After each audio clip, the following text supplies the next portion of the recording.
በግንባር መረጃ በአፋር እየተደረገ ያለው ውጊያ ቀጥሏል። ህወሓት የኤርትራ ኃይሎች በአፋር እየወጉኝ ነው ስለማለቱ፣ አፋርን የከዱ ግለሰቦች መግለጫ ስለመስጠታቸው፣ ምርኮኞቹ ስላጋለጡት የህወሓት ቀጣይ እቅድና ሌሎችም ስለ ውጊያው የወጡ አዳዲስ መረጃዎችን ይዘንላችሁ ቀርበናል። የቁም እስረኛ ሆኗል እየተባለ የተወራበት ጌታቸው ረዳ አልታሰርኩም ለማለት ያወጣውን መልስ እንመለከታለን። አሜሪካ በአዲስ አበባ አምባሳደሯን መቀየሯና ምክንያቱንም እንመለከታለን። የህወሓት መጠነ ሰፊ የማጥቃት ፍላጎት የፈጠራቸው 11 ክፍለ ጦሮቹ በስም ጭምር መታወቃቸው፣ ያሉበት ቦታም የት እንደሆነ መጋለጡን በዛሬው መረጃ እናስደምጣለን። አንድ የሶማሊያ ከፍተኛ የጦር መሪ በኢትዮጵያ ደህንነቶች መታሰሩን የተሰማውን ጭምጭምታና ማንነቱንም ለየት ያለ መረጃ ይዘናል። ቪዲዮን ላይክ በማድረግ እንዲሁም ሐሳቦቻችሁን በኮሜንት እየተወያያችሁ ይከታተሉን። በቅድሚያ ከግንባር መረጃ እንጀምር። ምርኮኞች ተናገሩ። የወረራው ዕቅድ እስከ ጅቡቲ ነው። ፋኖ እንደተኙ ገብቶ ፈጃቸው። የህወሓት ኃይል አሁንም በአፋር ከባድ ውጊያ እያደረገ ነው።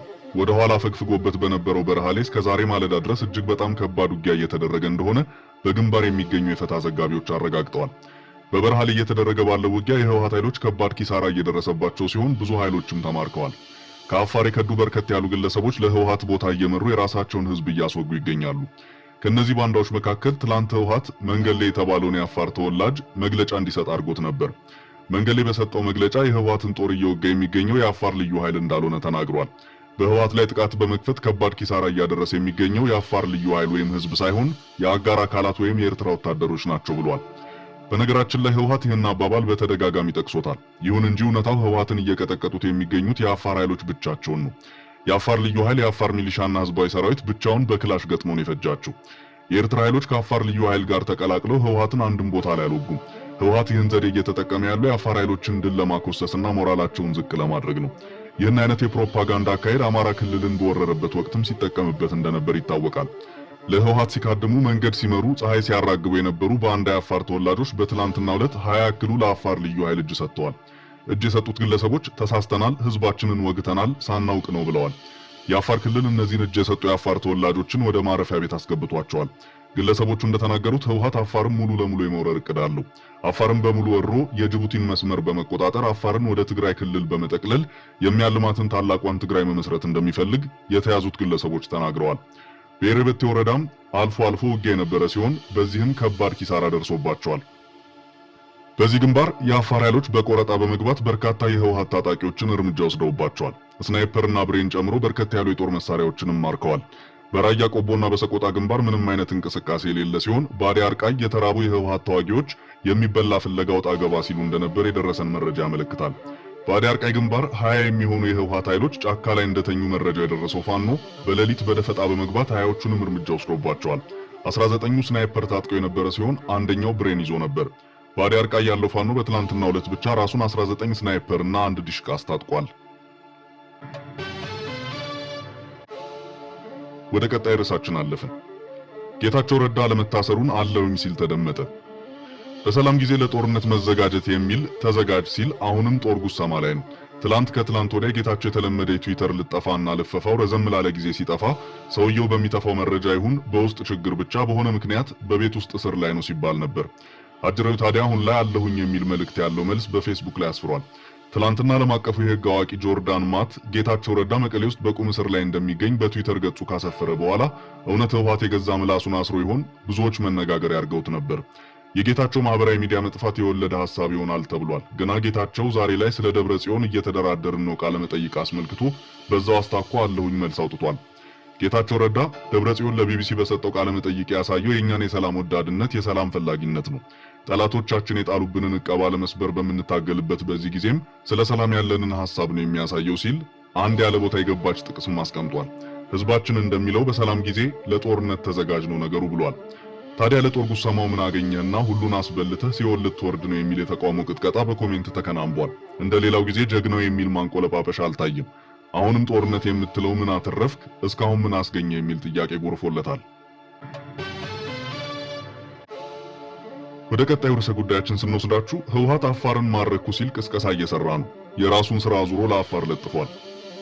ብዙ ጊዜ ህወሓት አንድ የፕሮፓጋንዳ መስመር ይከተላል። ይሄውም አዲስ ሐሳብ አምጥቼ ከምፈጥር ከራሴ ስራ ገልብጬ ለሌላው ልስጥ አይነት ነገር ነው።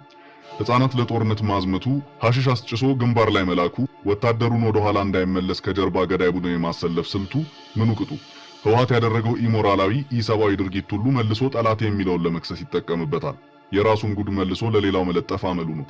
ታዲያ አሁን ህወሓት በአፋር በተለያየ አቅጣጫ የወረራ ሙከራው አንጀት ጠብ ባይልለት ንጹሃንን ሳይለይ በሞርታር ወደ መደብደብ የተሻገረው ህወሓት አፋር ህፃናትን ለውትድርና እያሰለፈ ነው ሲል ማረኩኝ ሲል አዲስ ፕሮፓጋንዳ በሚዲያው እያሰማ ታይቷል። ከአፋር ህዝብ ጋር ጥል የለኝም፣ አፋርና ትግራይን ለመለያየት የሚለው አሰልቺ ዲስኩሩ በተደጋጋሚ ወረራው ሲነፍስበት አሁን አፋርን ህፃን ወታደር አስታጠቀ ሲል ፕሮፓጋንዳ ጀምሯል። በትግራይ ቲቪ ትላንትና በተላለፈው ፕሮፓጋንዳ ወጣቶችን አቅርቦ የፋሽስቱ ቡድን ተላላኪ አወል አርባ የአፋር ህፃናትና ሽማግሌዎችን በኃይል እያስገደደ ከትግራይ ህዝብ ጋር ደም ለማቃባት ወደ ጦርነት እያስገባቸው መሆኑን በትግራይ ሰራዊት የተማረኩ የአፋር ምርኮኞች ገለጹ ሲል ፕሮግራም ሰርቶበታል። አክሎ ሰሞኑን የፋሽስቱ ቡድን ተላላኪ የሆነው አወል አርባ የትግራይ ህዝብና የአፋር ህዝብ ወንድማማች ግንኙነትን ደም ለማቃባት ተደጋጋሚ ትንኮሳዎች ሲፈጽም የትግራይ ሰራዊት ከድርጊቱ እንዲቆጠብ ቢያሳስብም አሻፈረኝ በማለት ለከፈተው ጥቃት በተወሰደበት የጸረ ማጥቃት እርምጃ ከፍተኛ ኪሳራን ተከናንቧል። በዚህ የጸረ ማጥቃት እርምጃ ላይ የተማረኩ የአወል አርባ ቅጥረኛ ሰራዊት እንደገለጹት የፋሽስቱ ተላላኪ አወል አርባ ላኪዎቹን ለማስደሰት ህፃናትና ሽማግሌዎች እያስገደደ ወደ ጦርነት እያስገባቸው ነው። በትግራይ ሰራዊት እጅ ከገባን ጀምሮ ምንም አይነት ችግር አልደረሰብንም ያሉት ምርኮኞቹ የአፋር ህዝብ በተለይም የአፋር ወጣቶች አብይ አህመድና ከአወል አርባ የጥፋት ተልዕኮ በማክሸፍ ህይወታቸውን ሊያድኑ ይገባል ብለዋል። የትግራይ ህዝብና የአፋር ህዝብ ከጥንት ጀምሮ ታሪካዊ ግንኙነት ያለውና በደም የተሳሰረ በመሆኑ የሁለቱም ህዝቦች ግንኙነት ተጠናክሮ ሊቀጥል ይገባል ሲሉም ምርኮኞቹ አሳስበዋል ሲል ድራማ ሰርቷል።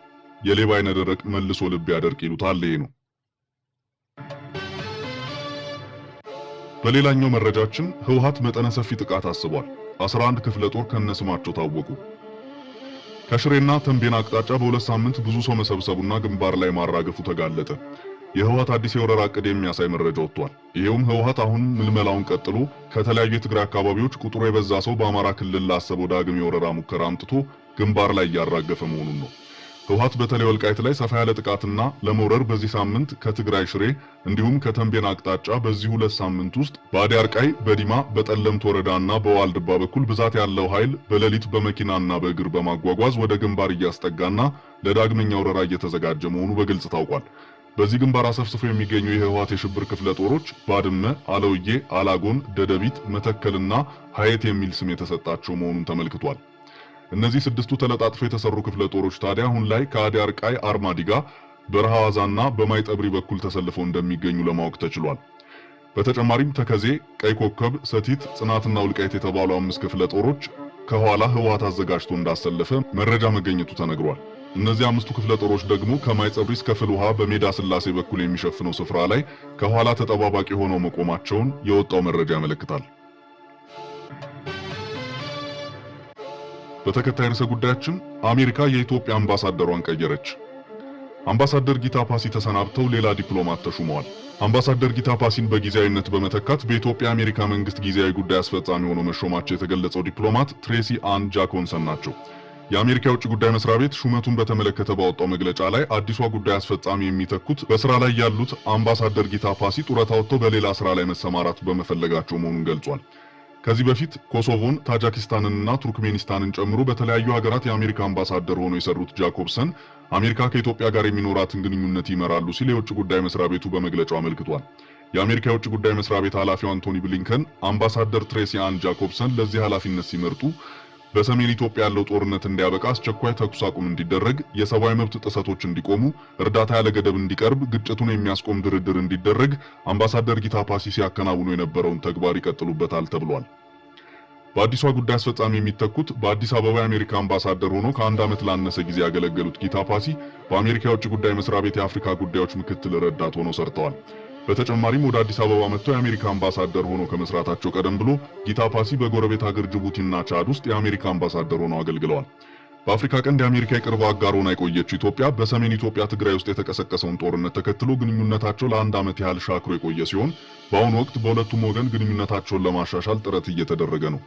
አሜሪካ በአዲስ አበባ ካላት አምባሳደር በተጨማሪ ከ1 ዓመት በላይ የቆየው የሰሜን ኢትዮጵያን ጦርነት በተመለከተ ፕሬዝዳንቱ አምባሳደር ጄፍሪ ፌልትማንን የአፍሪካ ቀንድ ልዩ መልእክተኛ አድርገው በመሰየም ወደ አካባቢው ሀገራት ሲመላለሱ ቆይተዋል። አምባሳደር ጄፍሪ ፌልትማን 1 ዓመት ሳይሞላቸው ከጥቂት ሳምንታት በፊት በአምባሳደር ዴቪድ ሳተርፊልድ መተካታቸው ይታወሳል። የኤምሬት ልዑል ለምስራቅ አፍሪካ ስጋት፣ ለአረቡ ስጋት ነው አሉ።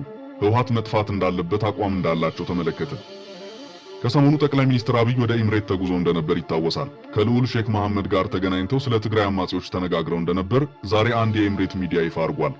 ሼክ መሐመድ የአረብ ባህረ ሰላጤው ደህንነትና ጸጥታና የቀይ ባህር አካባቢ ደህንነት በአፍሪካ ቀንድ ሰላም ላይ የሚተሳሰር ነው ሲሉ መናገራቸውን አስነብቧል።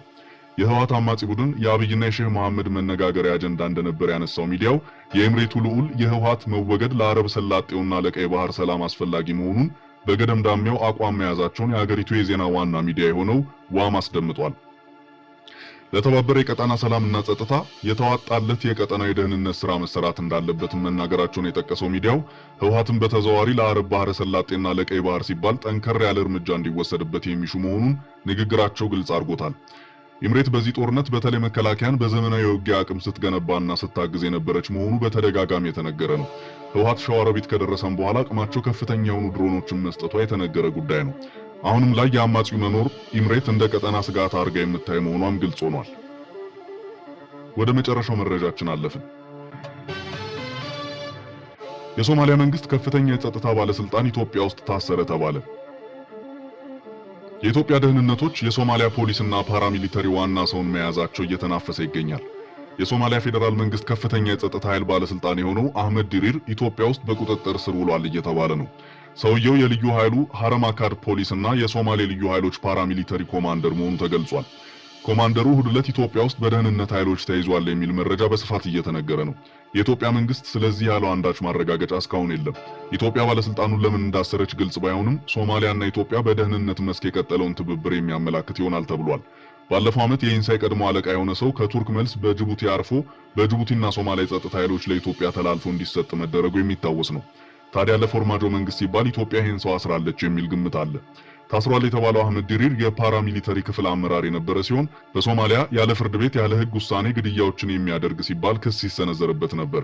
ቁጥራቸው የላቀ ፖሊሶች፣ ኦፊሰሮች፣ ፖለቲከኞችና ጋዜጠኞች በዚህ ሰው ምክንያት ደብዛቸው እንደጠፋ ይነገራል። የፎርማጆን ተቃዋሚ ለማዳከም የሚመዘዝ ዱላ ነው ሲሉ ሰውየውን የሚገልጹም ብዙ ናቸው። ታዲያውን ላይ በምን ሁኔታ ኢትዮጵያ ውስጥ ገብቶ ሊታሰር እንደቻለ ግልጽ አይደለም። የመታሰሩ ዜናም ከሁለቱም መንግስታት ማረጋገጫ አልተሰጠበትም። ውድ ቤተሰቦቻችን ለዛሬ ያዝንላችሁ ርዕሰ ጉዳዮች እዚህ ላይ ቋጨን። ላይክ፣ ሼር እና ኮሜንት በማድረግ ለቻናላችን ድጋፋችሁን መግለጽ እንዳትዘነጉ እያልን ከሌሎች መረጃዎች ጋር ደግመን እስክንገናኝ ቸር ያሰማን ስንል ተሰናበትን።